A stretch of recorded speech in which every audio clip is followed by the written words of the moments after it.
Et détourner les fonds publics était il y a peu les quotidiens de certains acteurs en RDC. À l'impunité, l'air sport est favori. Ces derniers avaient même réussi à faire du pays de Lumumba un royaume des intouchables. La faute à l'absence d'un contrôle rigoureux occasionnant des pertes énormes pour les pays. La paupérisation de tout un peuple longtemps dupé et couvert sous les draps de l'ignorance. Bien qu'existante depuis des décennies, l'inspection générale des finances est restée dans l'ombre, inopérant, incapable de jouer pleinement son rôle jusqu'à ce jour du 1er juillet 2020 où le chef de l'État, Félix-Antoine Tshisekedi, nomme à la tête de ses services Jules Alingué Tekei. Homme de rigueur, des convictions, déterminé, Alingué va avec force faire face aux profondeurs des ténèbres de la mafia, du vol, du détournement, la farce orchestrée par ces délinquants financiers incorrigibles.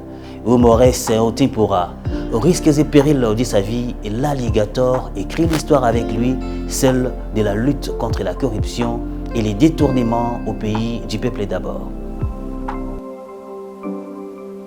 Janvier 2019, la République démocratique du Congo connaît l'arrivée à la tête du pays d'un nouveau président, Félix-Antoine Tshisekedi Tshilombo. Cet opposant d'alors, confortablement élu, arrive au pouvoir dans un contexte économique très peu reluisant. Conséquence, parmi ses priorités, le redressement économique du pays et la fin d'une corruption généralisée. Pour y arriver, un seul impératif, mener une lutte perpétuelle et sans merci contre la corruption et les détournements des deniers publics. Et ce, comment s'y prendre? Comment coincer les prédateurs des finances publiques? C'est hors la loi qui font la loi, ceux-là qui ont normalisé les pillages des ressources de l'État depuis des décennies, qui se sont insolemment enrichis au détriment de la République et qui détiennent désormais presque tous les rouages de la vie publique. La réactivation de l'inspection générale des finances, ce service des contrôles sous l'autorité directe du chef de l'État, était devenu une urgence, certes.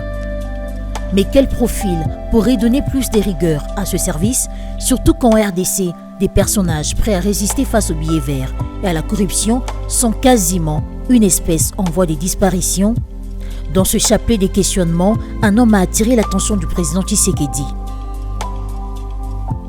Effacé, fin connaisseur du milieu des finances publiques et d'une probité morale irréprochable, économiste et expert comptable agréé, spécialiste en fiscalité, expert en matière du climat des affaires, Jules Alingué est apparu comme cet oiseau rare recherché par le chef de l'État.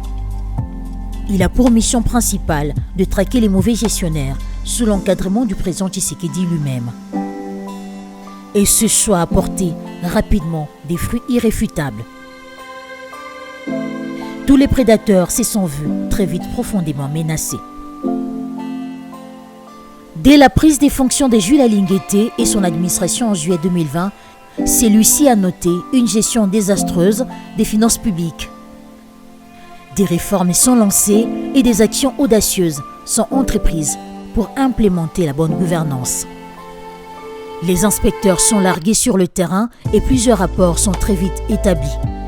Des scandales de corruption n'ont pas tardé à suivre, notamment des affaires de détournement autour du projet Bukangalonzo, de la gestion des fonds alloués à la lutte contre la Covid-19 et tant d'autres. Des puissants présidents des conseils d'administration, des directeurs généraux et leurs adjoints, aux entreprises et établissements publics comme l'ONATRA, l'OCC, la SENSES, l'OGEFREM, la GECAMINE seront mis à l'écart grâce au travail minutieux de l'IGF et d'autres seront jetés en prison. Et l'IGF va peaufiner davantage ses stratégies en instaurant plus tard la patrouille financière, ce mode de contrôle plus rigoureux et adapté au contexte congolais où la corruption est devenue endémique. Les retombées ne tarderont pas à venir. Les recettes publiques vont sensiblement accroître, la peur du gendarme va être restaurée, la crédibilité en matière de gestion des finances sur les plans international sera progressivement de retour, l'opinion publique va approuver la démarche et y adhérer. Plusieurs grands projets comme la gratuité de l'enseignement ou la couverture santé universelle dans son volet gratuité de la maternité vont bénéficier de l'encadrement avec succès de l'IGF. De même avec les entreprises et établissements publics, le contrat chinois sera revu en réduisant un financement de 7 milliards de dollars destiné à la construction des routes, de grands travaux d'infrastructures financés par des ressources propres de l'État, vont être lancés comme à travers le programme PDL 145 territoires. Des ventes illégales, des concessions forestières seront annulées. Une lueur d'espoir pour un Congo nouveau est ainsi retrouvée seulement en 4 ans. Contexte qui déplaît, il fallait s'y attendre, les plus endurcis des prédateurs des finances publiques qui vont désormais orchestrer des grosses manœuvres et manipulations contre Jules Alinguété en utilisant leurs chéquiers et carnets d'adresses, voyant leur mafia sérieusement menacée. Pour arriver à leur fin, les prédateurs des finances publiques orchestrent plusieurs mécanismes plus ou moins sophistiqués afin de couvrir les méfaits et les rendre opaques. De cela, ils mettent en place des dispositions assez sinueuses. Comme dans tous les États du monde, la mafia, ce sont des organisations, permettez-moi la tautologie, bien organisées. Ils ont des connexions, ils sont bien organisés en termes de... Ils savent concevoir des projets, ils ont aussi des complices, pour ne pas dire, au niveau de deux institutions. Parce que ces gens, ils ont l'information sur la disponibilité des fonds, ils ont des informations sur les priorités ou les axes prioritaires définis par l'État congolais, et ils conçoivent des projets fictifs juste pour faire décaisser des fonds et profiter des fonds de l'État, des finances publiques. Vous avez des gens qui sabotent la procédure de passation des marchés publics. Or, quand on sabote cette procédure-là, on entre dans les gré à gré, on ne sait pas la suite, et à ce moment-là, ça se fait par sentiment. Il y a également cette situation-là qu'on appelle le décaissement en mode d'urgence. Le décaissement en mode d'urgence, c'est-à-dire à un moment donné, non, il faut faire sortir 30 000, il faut faire sortir 100 000, il y a telle ou telle urgence. Il faut qu'on arrive à trouver un mécanisme de limiter et de dire qu'à partir de tel plafond, à partir de tel montant, on ne peut pas faire un décaissement en mode d'urgence. On ne peut pas imaginer qu'on puisse faire un décaissement en mode d'urgence de 10 millions de dollars. Qui peut prendre 10 millions de dollars en argent liquide pour en faire quoi? Et donc, il faut qu'on arrive à limiter ça. Ça, ce sera un deuxième élément. Le troisième élément, il s'agit de ce qui est devenu plus institutionnel. La question là des rétrocommissions au niveau du ministère des Finances et des Budgets. Et alors, cette question-là a la conséquence directe sur les 4e volets sur lesquels il faut agir, la surfacturation.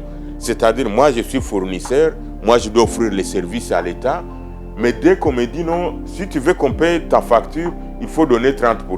Qu'est-ce que moi, je vais faire?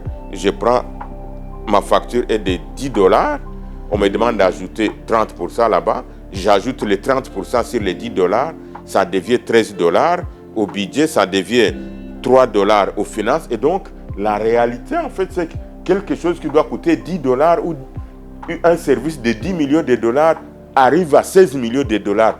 C'est le mode de passation de marché. Vous savez, bon, le projet n'a pas été bien préparé et tout, mais bon, on arrive quand même à un montant, on s'arrange. Vous avez vu les derniers cas de lampadaires et de forage. Ouais. Donc, ça veut dire qu'au départ, il n'y a pas eu de véritable préparation donc, du projet. Pour avoir un projet vraiment mature, eh bien, on décide, parce qu'au fond, l'objectif du détourneur dans des projets comme ça, c'est de mettre de l'argent dans ses poches. Alors, il peut donner des montants, comme nous avons vu, c'était quoi, 400 millions de dollars pour un projet qui ne pouvait pas coûter. Donc, c'était quoi, 100 fois plus que ce que pouvait être le coût réel. Donc, c'est ça leur... Alors, quand ils font ça, c'est des rétrocommissions, c'est à travers des surfacturations, par exemple. Donc voilà comment ils procèdent, ces gens-là. Avec à la tête une équipe déterminée chapeautée par l'intraitable Jules Alinguété, sous la bénédiction du président de la République, la traque aux délinquants financiers s'avérera impitoyable. Les retombées des multiples missions de l'IGF vont rapidement obtenir les éloges des personnalités publiques de tous bords. depuis que la RDC existe. Aujourd'hui, ce qu'on voit comme changement, c'est on arrive à placer des mots sur des chiffres. On arrive à placer des chiffres sur des mots, choses qu'on ne voyait pas avant. On parlait de détournement de manière assez évasive. Quand je parle de nous, c'est-à-dire il y a nous en tant que journalistes, avec l'arrivée ou à la réactivation de l'inspection générale de finances, aujourd'hui nous avons des chiffres pour essayer de dénoncer les mots. Nous avons des mots également, M-O-T-S, pour essayer de dénoncer les mots qui est le détournement M-A-U-X. L'IGF a été créé depuis très longtemps, mais a toujours fonctionné un peu d'une manière aléatoire. Il a été ce service qui dépend désormais du cabinet du président de la République, réactivé avec un nouveau leadership, aujourd'hui piloté par Jules Alinguete. Depuis que Alinguete est à la tête de l'IGF, il y a comme une espèce de renaissance du contrôle et de la sauvegarde des finances publiques. L'inspection générale des finances est une structure qui a toujours existé. Il a fallu qu'on mette en place, qu'on nomme quelqu'un à la tête de cette structure et aujourd'hui, grâce à son charisme personnel, son savoir-faire technique, son sens élevé de management, aujourd'hui, le contrôle des finances publiques est incarné par cette structure. Il y en a plusieurs autres, mais quand on parle du contrôle des deniers publics, on voit d'abord l'IGF. Et en voyant l'IGF, on voit d'abord M. Jules Alinguete. Son nom est devenu le symbole de la lutte contre la corruption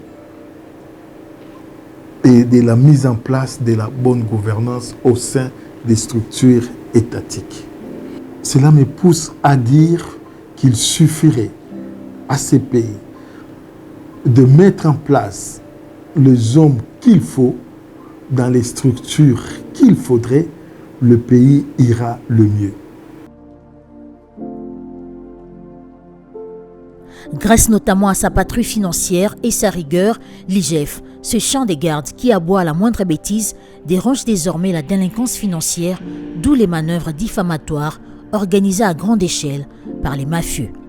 Vous devez savoir que l'IGF, Jules Alinguete, a adopté une stratégie de communication offensive qui ne pardonne pas la prédation, qui désigne les voleurs par leur nom, et ceci ne peut pas enchanter les prédateurs. Surtout que parmi les prédateurs, la majorité sont des autorités, sont des gens que nous appelons des koulouna en cravate, sont des ministres, sont des mandataires qui n'acceptent pas l'humiliation leur infligée par l'inspecteur général de finances qui est Jules Alinguete. Et il est tout à fait normal qu'aujourd'hui, attaquer Jules Alinguete qui porte les combats, qui porte la vision du chef de l'État en matière de lutte contre la corruption, parce qu'on sait que si on fait tomber celui-là, effectivement, on fait écrouler toute l'architecture battue pour lutter contre la corruption et le détournement de deniers publics en République démocratique du Congo.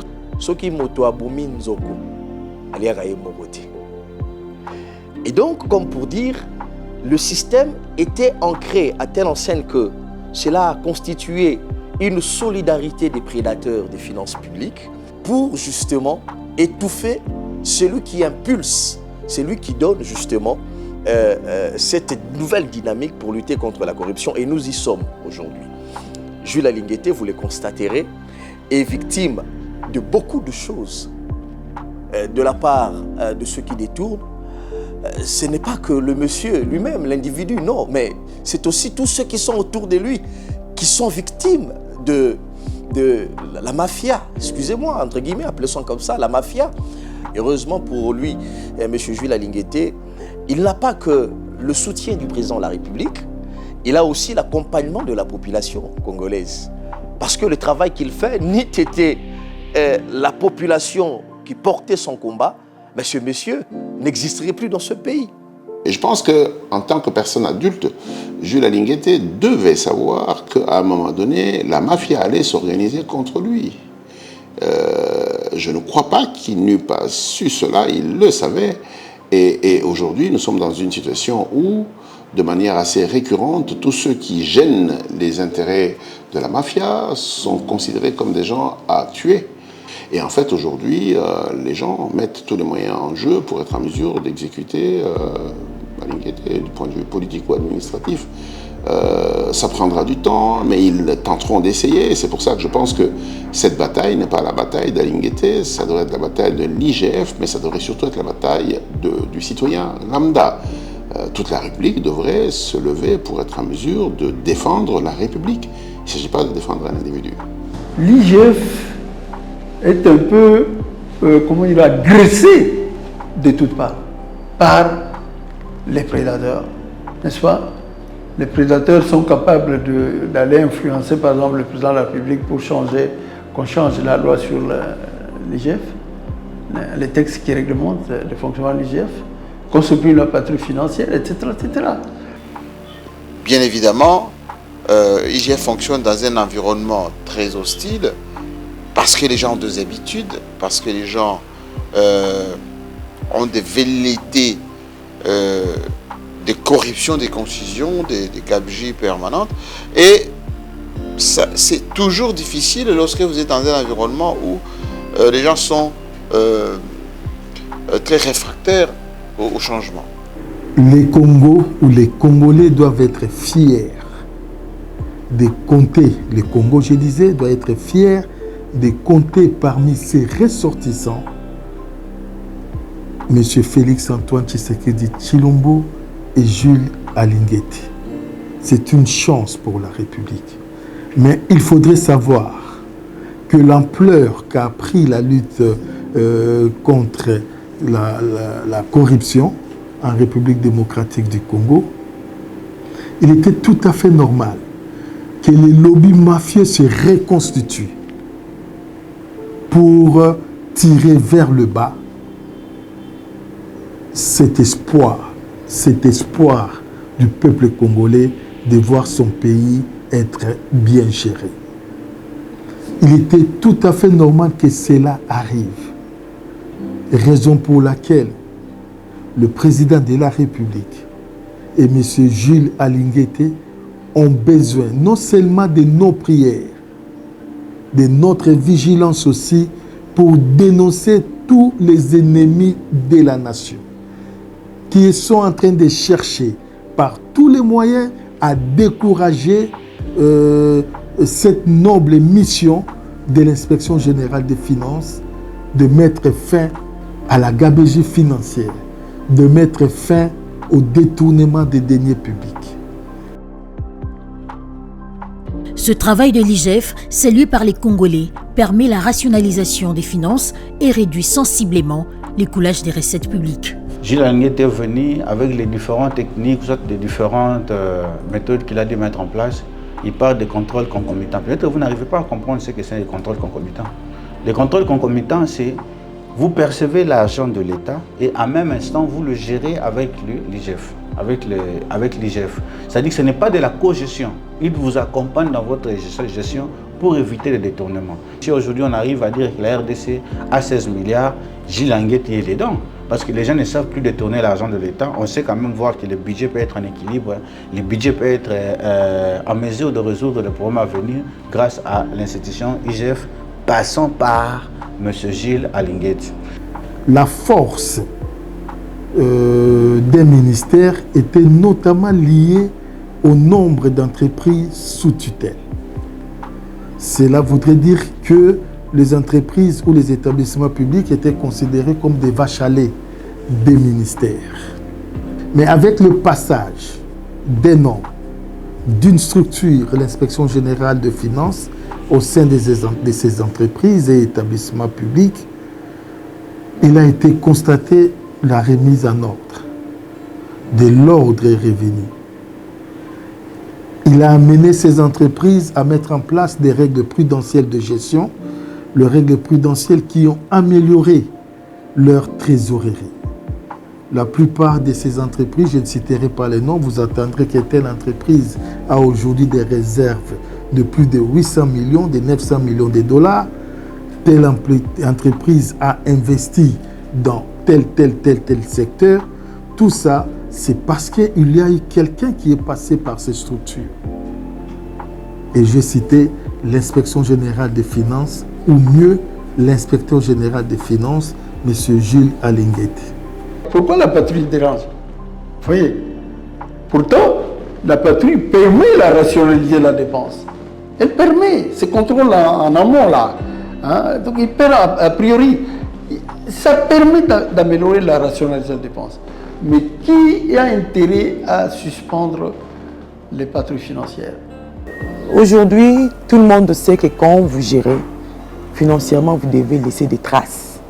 Parce que les patrouilles financières sont là. Et ceux qui sont contre cette initiative n'aiment pas la République. Ceux qui sont contre ces actions sont les ennemis de la nation. Ceux qui veulent combattre ces initiatives de l'IGF ne veulent pas d'un avenir radieux pour nos enfants. Ils ne veulent pas que nos enfants demain, qui vont à l'école aujourd'hui, aient du travail. Qu'ils aient un pays riche, pas seulement riche en termes de potentiel, mais un pays riche, au vrai sens du mot, où l'éducation est accessible à tout le monde, l'enseignement n'est pas un luxe, où se nourrir n'est pas un luxe non plus. Et donc, ceux qui combattent ces actions ne veulent pas du Congo, ne veulent pas du bien de ce pays.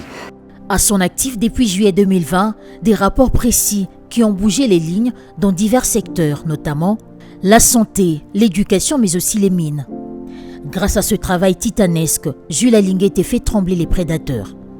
Après un certain temps, qu'est-ce qu'on a constaté avec l'arrivée du pouvoir du président Fachi? On se rend compte que l'IGF a gagné en termes de reconnaissance nationale et internationale.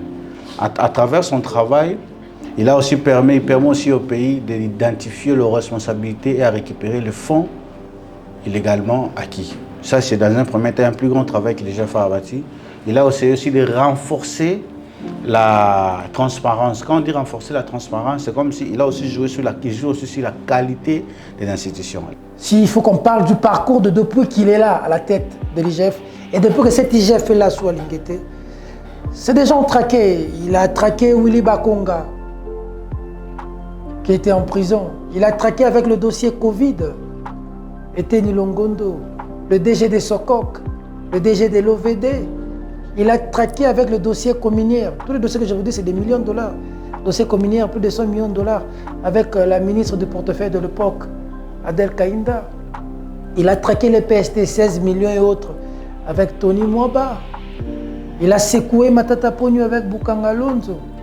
Aujourd'hui, le voleur de la République, le voleur national, Saint-Nicolas, le contrat qu'on a signé avec les Chinois vont ajouter 7 milliards de dollars américains. Ces 7 milliards-là va construire la route Kalamambouji, dont l'argent a été détourné par eux-mêmes, les Kassaïens, les routes au nord Kivu, sud Kivu. C'est un homme. C'est un homme qui, depuis que l'IGF existait, il y avait une construction normale de l'IGF. L'IGF aujourd'hui est un bâtiment de, je crois, 8-9 niveaux, un bâtiment ultra moderne. Mais les bilans qu'on puisse faire de l'IGF, est-ce qu'aujourd'hui, il y a la peur du gendarme, il y a une espèce d'appréhension de la corruption, mais aussi, avec les temps, si la justice joue son rôle, l'IGF pourrait jouer un rôle en quelque sorte d'assainissement, à la fois des mentalités, mais aussi des finances publiques. C'est vrai, on jette des pierres que contre un fruit bien mûr. Au-delà d'être acteur de la société civile, je suis défenseur des droits humains. La vie humaine reste sacrée. Et donc, ceux qui veulent attenter à la vie de Jules Alinguete, sur la personne physique, il faut dénoncer, il faut décourager ça.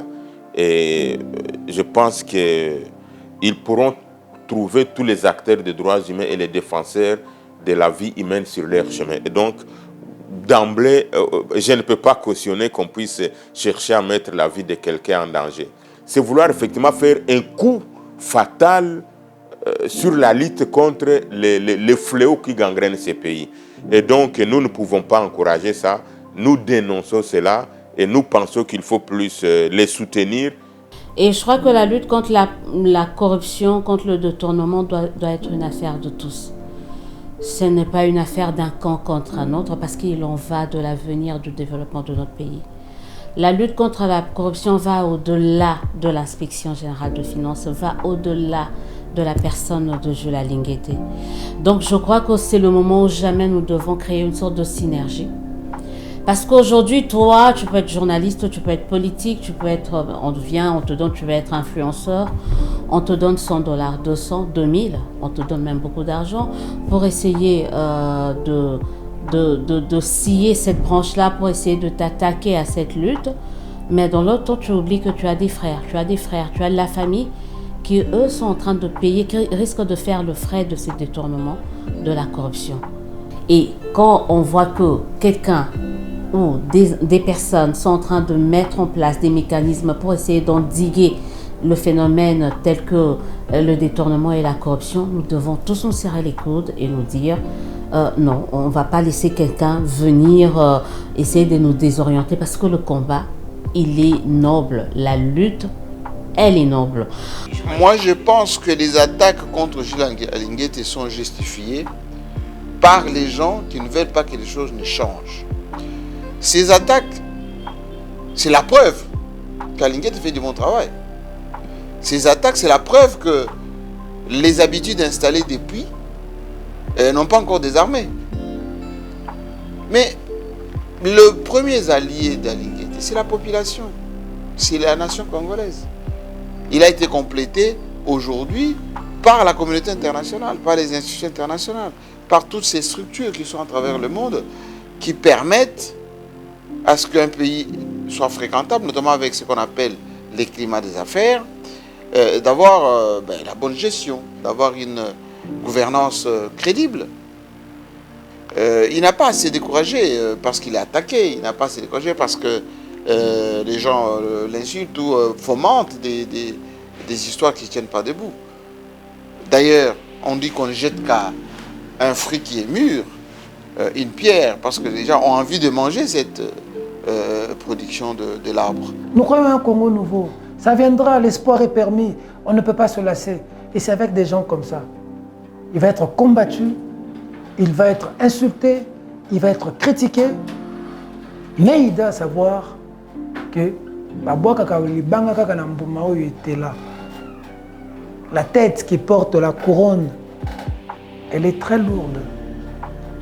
La charge qu'il porte est dénoncer des voleurs. Dites à M. Jules Alinguété qu'il y a des Congolais comme Peter Tiani qui croient en son combat. Je me répète, l'histoire se chargera de lui donner la juste dimension. Il ne fait pas ça pour lui, il le fait pour les générations futures. J'ai suivi l'inspecteur général une fois dire « Je ne travaille pas pour moi, je travaille pour nos enfants. Qu'est-ce que nous allons leur léguer comme pays? Quel avenir nous leur laissons finalement si nous ne savons pas arriver à faire en sorte que le système change, que les choses changent, que les mentalités changent. Et quand les choses sont très profondément enracinées dans le mal et qu'il y ait des gens qui viennent pour essayer de changer la situation, il y aura toujours des personnes qui s'élèveraient pour aller à l'encontre des actions qui sont menées. Et c'est question de rester fort mentalement et de ne pas baisser les bras, de poursuivre la lutte. Eh bien, l'homme, longtemps préparé au corps à corps, est bien informé des risques que comporte la traque des réseaux mafieux. Les messes noires, les montages grossiers, acharnements, mensonges, achat des consciences de certains professionnels des médias, des fausses accusations, des calomnies pour nuire à son image et l'abattre. Il les encaisse avec professionnalisme en poursuivant sa mission combien cruciale pour la nation. Surtout que lorsqu'un individu détourne, surfacture ou encore se verse dans la mégestion pour des fins égoïstes, sa première arme, c'est la presse qu'il tentera d'acheter pour se blanchir. Et malheureusement, certains journalistes se laissent acheter. Le travail de l'IGF doit être fait et sans relâche. Qu'il y ait des menaces, qu'il y ait des combines qui sont menées dans des salons, que ce soit politique, que ce soit médiatique, parce que souvent, il y a même des journalistes, des confrères, sans les citer, qui sont utilisés par des officines politiques pour contrer les actions louables qui sont menées par l'IGF dans le sens d'assainir le secteur financier en RDC. Et justement, ça nous déplorons parce que la presse est censée être comme un modèle, un miroir. Si l'IGF, comme je l'ai dit au début, s'est également appuyé sur les médias, a mis en place une communication saine et efficace, c'est parce que l'inspecteur général connaît le pouvoir de la presse. Et donc cette presse est censée l'accompagner dans cette action qu'il est en train de mener pour le bien des générations futures, pour nos enfants. Et la presse n'est pas censée être manipulée par ceux qui pillent, qui cassent les caisses de l'État, parce qu'ils ne veulent pas répondre devant la justice, ils ne veulent pas brandir des preuves, ils ne veulent pas de traçabilité. C'était prévisible pour les esprits avertis, ceux qui ont regardé la mafia sicilienne, ceux qui ont regardé la mafia au Cuba, etc., ils savent que celui qui traque les détourneurs des deniers publics, parce qu'on parle des milliards et des millions ici, ils ont toujours été victimes de ces gens-là, mais heureusement que rien ne peut ébranler cette dynamique ou cette volonté de l'inspection générale des finances. Ce sont des machinations, je parlais de faux documents inventés, je parlerai d'un documentaire, je ne dirais même pas que c'est un documentaire parce que nous sommes journalistes, on le sait que lorsqu'on parle d'un documentaire ou une enquête, il y a un élément important qui se dégage, c'est le recoupement, la confrontation des sources. Mais on a vu des individus depuis leur bureau aller questionner un même son des cloches, mettre en accusation des acteurs qui nous aident justement, moi j'utilise l'anecdote, mettre en accusation le chien qui aboie lorsque le voleur atterrit dans une parcelle. On veut abattre le chien pour justement laisser libre champ au voleur. Un monsieur qui soutient des voleurs de la République est un délinquant. Il y a des éléments importants pour ceux qui ont des notions journalistiques. Dans l'enquête, la confrontation des sources, le recoupement, c'est des éléments primordiaux dans une enquête. Mais au-delà de ça, vous savez, dans ce que nous faisons comme travail, nous avons l'obligation de respecter certains principes journalistiques. Nous avons l'obligation de respecter l'éthique et la déontologie. Et nous avons l'obligation de respecter un processus, s'agissant de certains genres. Donc c'est qu'on peut voir piluler ça et là. Non. À un certain moment, c'est là où on doit voir la différence entre ce que le travail que nous faisons en tant que journalistes et ce que d'autres peuvent arriver à faire juste pour nuire. Je ne pense pas que le rôle du journaliste est de travailler sous coupe ou de pratiquer la mendicité comme étant sa fonction principale pour exister. Moi, je suis président de l'Union de la presse ici à Kinshasa et j'ai toujours professé la pratique de ce métier avec beaucoup de professionnalisme, empreint de l'éthique et de l'anthologie professionnelle, mais également le privilège de la compétence. Et c'est celle la compétence qui peut donner la crédibilité à quelqu'un. Certes, c'est très difficile d'échanger les mentalités des gens qui étaient habitués à vivre, on va dire, avec la politique de la main tendue, mais le modèle économique que nous avons mis en place ici fait que lorsqu'un journaliste est compétent, lorsqu'un journaliste fait bien son travail, il peut en vivre sans pourtant être mendiant. Et donc, il est évident qu'au fur et à mesure que la professionnalisation du métier s'installe, il va y avoir de moins en moins de mendiants. Il va y avoir de moins en moins de bricoleurs et des usurpateurs qui ne font que polluer ce métier au détriment même du quatrième pouvoir que nous sommes. Avant de croire à ce que dit la presse, il faut chercher à savoir qui paye l'encre. Je suis dans la joie quand les prédateurs et leurs lieutenants sont en débandade et en insomnie. La diabolisation, les complots, les injustices, les menaces, les intimidations, les attaques personnelles contre l'inspection générale des finances ainsi que les agitations des criminels financiers en cravate sont autant des signes concrets qui prouvent que la lutte contre la corruption et les antivaleurs dans la gestion publique atteint petit à petit ses objectifs. Rien, alors rien, ne pourra briser notre détermination à lutter contre les antivaleurs dans la gestion publique. L'avenir de notre pays en dépend. Parole de Gilles Alingué-Keye.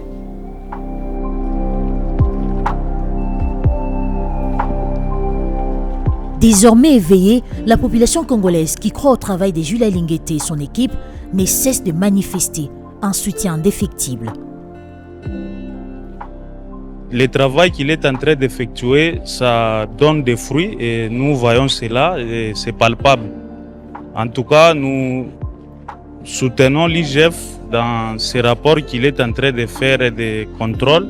Quand l'État vous confie une mission quelconque, il faut être catégorique, qu'il soit serré dans ce qu'il fait, qu'il ne craint rien. Si les politiques l'attaquent, nous, les peuples, nous sommes derrière lui pour qu'il puisse bien faire son travail. On ne jette que les cailloux ou soit la pierre sur l'arbre qui porte des fruits. C'est pourquoi je veux dire à M. Alingué-Keye de ne pas avoir peur. Il a tout Air national derrière lui, entre autres le peuple congolais. Nous les soutenons. Babylone congolais dans ce monde lelo, il y a ma patrie financière, le nouveau riche et bateau va mettre une aspiration de vol, bah aussi pelanango T. Ce sont des gens qui ont des agendas cachés. Hein. Ils sont très mal à l'aise avec le travail abattu par cet inspecteur. Et moi, je profite de ce micro pour dire que c'est un monsieur qui doit être vraiment bien sécurisé avec sa famille. Hein. Sinon, il est à la portée de ces autorités qui sont mal intentionnées, hein, cherchant à les nuire hein, pour qu'on les fasse partir et qu'on mette, je ne sais pas moi, quelqu'un qui est corruptible et tout ça, qui puisse très bien les manipuler.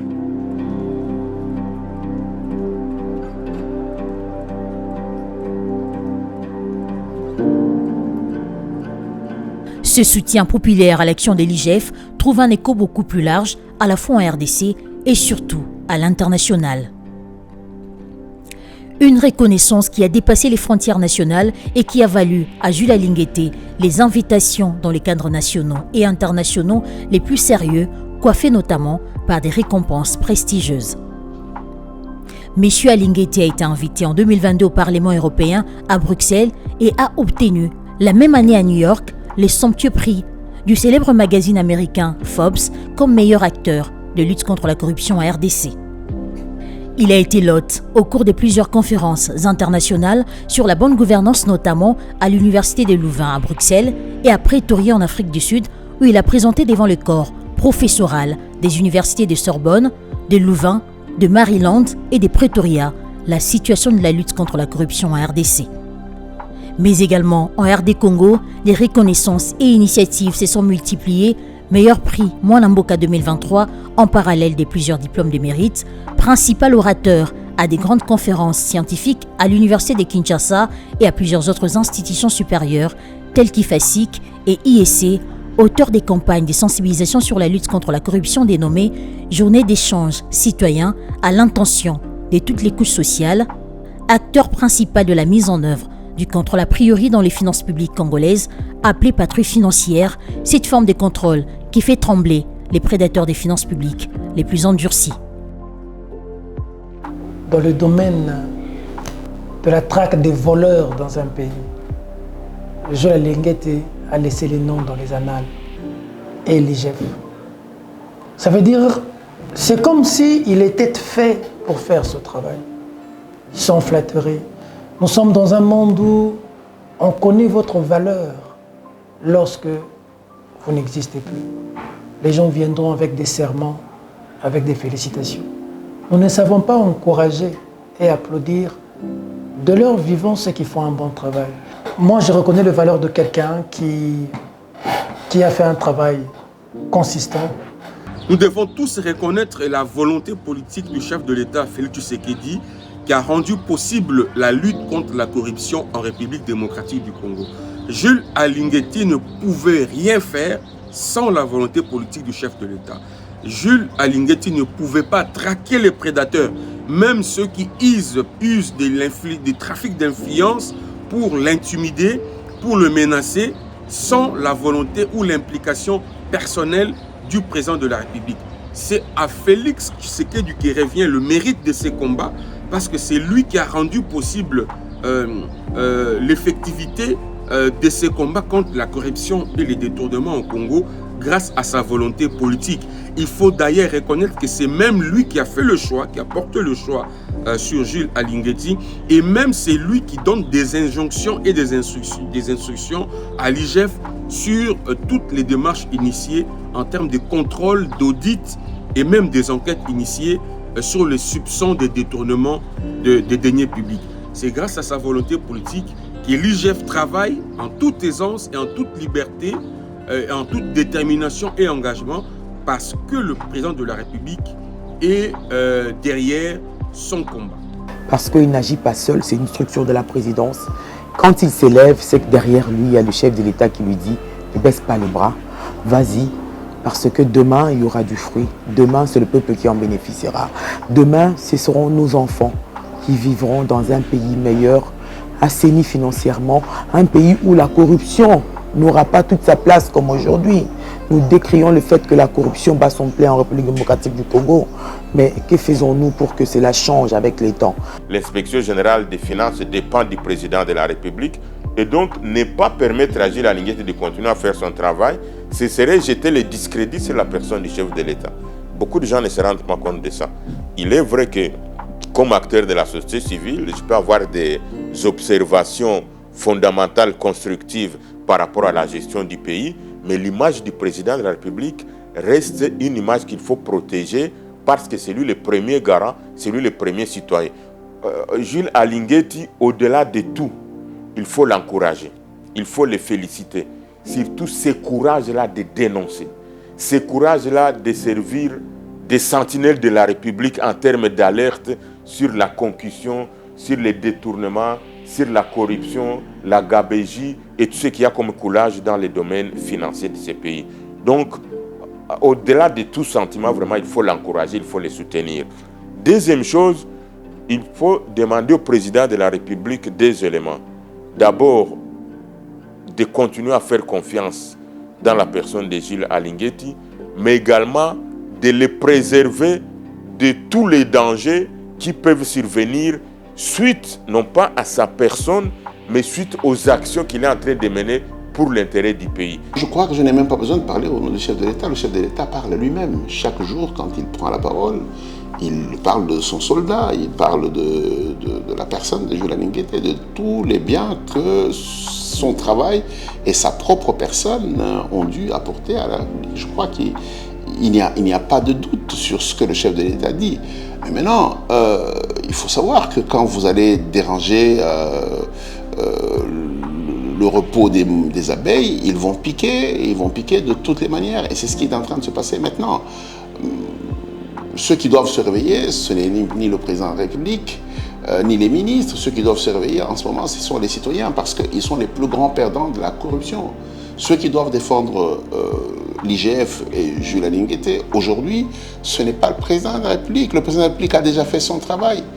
C'est la République tout entière, c'est les citoyens qui se rendent bien compte qu'en fait, aujourd'hui, on a un peu plus de moyens pour être en mesure de défendre le territoire, on a un peu plus de moyens pour assurer la couverture santé universelle, on a plus de moyens pour assurer la gratuité de l'enseignement. Voilà les gens qui devraient se lever pour être en mesure de défendre Jules Alinguetti et défendre l'IGF. Nous, en tant que journalistes, on est en train de voir que les pressions aussi viennent de partout, parce qu'on s'attaque à un phénomène qui a tellement gangréné le mode même de fonctionnement de notre pays. Et ça ne va pas être effacé. Il y avait certains qui étaient bénéficiaires de cela. Et s'attaquer à ce phénomène-là, c'est comme si vous venez de donner un coup de pied dans une fourmilière. Et les gens ne vous laisseront pas tranquille. Mais moi, je suis en train de dire, c'est l'un des acquis du président de la République. C'est la réactivation de l'IGF, c'est quelque chose à mettre à l'actif du président de la République. Le fait qu'il y ait Jules Alinguetti à la tête de cette inspection qui a essayé de donner une autre tournure, une autre façon de fonctionner à cette inspection générale de finances, c'est sûr ça ne plaira pas à tout le monde. Mais comme je l'ai dit tantôt, la lutte, elle est noble. Le combat, il est bon. Le combat ne concerne pas les individus, ça concerne le pays avant tout. Donc moi, j'invite le président de la République, mais également l'inspection générale de finances, de continuer, de poursuivre, de ne rien lâcher. Qu'il ne se fatigue pas. Son rôle est primordial pour l'intérêt de la République démocratique du Congo et il était tout à fait normal qu'après avoir attaqué, il les savait. Et aujourd'hui, ces gens ont fait sortir les griffes, la population congolaise, l'État congolais, le gouvernement congolais, avec son élément principal, qui est Jules Alinguete, fera un effort pour mettre hors d'état de nuire tous ces comploteurs contre la République démocratique du Congo. Le chef de l'État, je suis convaincu, le connaissant sa sagesse, il a compris. Il a compris pourquoi l'inspection est en train d'être tirée à boulet rouge. Et je suis convaincu que s'il faudrait changer son animateur, serait lui donner un poste encore beaucoup plus important. S'il y avait un message à passer au président de la République, c'est que voici quelqu'un qui vous sert et l'opinion est d'accord avec lui. Voici quelqu'un parmi ceux qui contribuent à la moralisation de la vie politique, à la gouvernance responsable. Eh bien, c'est Jules Alinguete qu'il faut non seulement protéger, mais encourager pour qu'il aille de l'avant, pour qu'enfin les bilans de ce deuxième mandat soient à la fois confortables, soient salués par la population et par nous, la presse. Dieu sait combien nous sommes assez critiques. Et courage à M. Alinguete qu'il continue à faire ce travail parce que c'est pour le bien de la postérité, pour le bien de la République démocratique du Congo, pour l'image de ces pays et surtout pour que demain, qu'on ne dise pas que cette génération avait démissionné. Si nous baissons le bras, nous risquons demain de perdre ce pays parce que nous avons été complaisants face à la prédation. In extension, c'est un combat sans merci avec les prédateurs. L'UGF, à travers Jules Alinguete, déterminé à poursuivre sans relâche les délinquants financiers et qui en retour, comme les fiévreux de la peste, leur douleur ne cesse d'augmenter, fou de rage, animé d'une grande colère et comme Satan précipité sur terre, ces ligues à bande organisée et sont déterminés à en finir avec Jules Alinguete en usant de toutes formes d'attaque. Ce combat qui n'aura pas de fin met en péril l'évolution du pays. Qui vivra verra.